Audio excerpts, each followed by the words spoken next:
નમસ્કાર, star India TV ન્યૂઝમાં આપનું હાર્દિક સ્વાગત છે। આપ જોઈ રહ્યા છો સ્ટાર ઇન્ડિયા ટીવી ન્યૂઝ। સત્યની વાતે સત્યની સાથે। જાલોદ ઈશાન હોસ્પિટલની આગળથી પસાર થતી ગટરો ખુલ્લી, પાલિકા તંત્રની નિષ્ક્રિય કામગીરી જોવા મળી। આ માર્ગ પર પસાર થતા ગટર ઉપર અંદાજિત 7 જેટલા મોટા સ્લેબ તૂટેલા જોવા મળ્યા।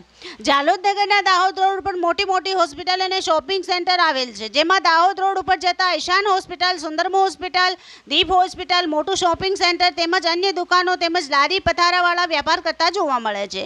આ રોડ ટ્રાફિકથી ધમધમાતો છે। આ રોડ ઉપર હોસ્પિટલ અને દુકાનો પર અવરજવર કરનાર લોકો મોટા પ્રમાણમાં જોવા મળતા હોય છે। પાલિકા દ્વારા નગરના પાણીના નિકાલ માટે આ વિસ્તારમાં મોટી ગટર બનાવેલ છે। આ ગટરની ઉપર પાલિકા દ્વારા સ્લેબ ભરી બંધ કરવામાં આવેલ હતી અને અમુક ભાગ ગટર ઉપર સાફ સફાઈ માટે ખુલ્લો મૂકવામાં આવેલ હતો। નગરપાલિકાની આ ગટર ઉપર બનાવેલ સ્લેબ પાલિકા દ્વારા ગુણવત્તા વગરની ખરાબ કામગીરીના લીધે અમુક જગ્યાએથી તૂટી ગયેલ જોવા મળી રહેલ છે। આ ગટર લાઇનની ઉપર અંદાજિત 7 જેટલા મોટા સ્લેબ તૂટી ગયેલ જોવા મળેલ છે।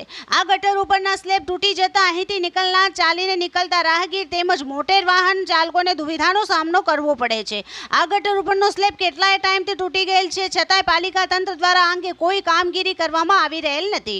આ ખુલ્લી ગટરમાં મૂક પશુઓ આવતા જતા પડી જાય અથવા કોઈ પણ વ્યક્તિ અહીંથી નીકળે તો ગટરમાં પડી જવાનો ડર સતત સતાવતો રહે છે। હાલ નગરમાં ચોમાસાનો પ્રારંભ થયેલ છે, જોવા મળેલ છે કે તો પાલિકા તંત્ર પોતાની આળસ ખંખેરીના તૂટી ગયેલ સ્લેબ પર પ્રોટેક્શન માટે મજબૂત જાળી બેસાડે તેવી લોકમાંગ ઊભી થવા પામેલ છે। આ સમસ્યા નવી નથી, પરંતુ પાલિકા દ્વારા આંખ આડા કાન કરી સમસ્યા દૂર કરવાનો પ્રયત્ન કરવામાં આવેલ નથી। પાલિકા તંત્ર આ સમાચાર જોઈ કોઈ નક્કર કામગીરી કરશે તો ખુરશી પર બેસી આરામ કરશે। Star India TV news, Jhalod, reporter Pankajbhai Pandit, જિલ્લા દાહોદ।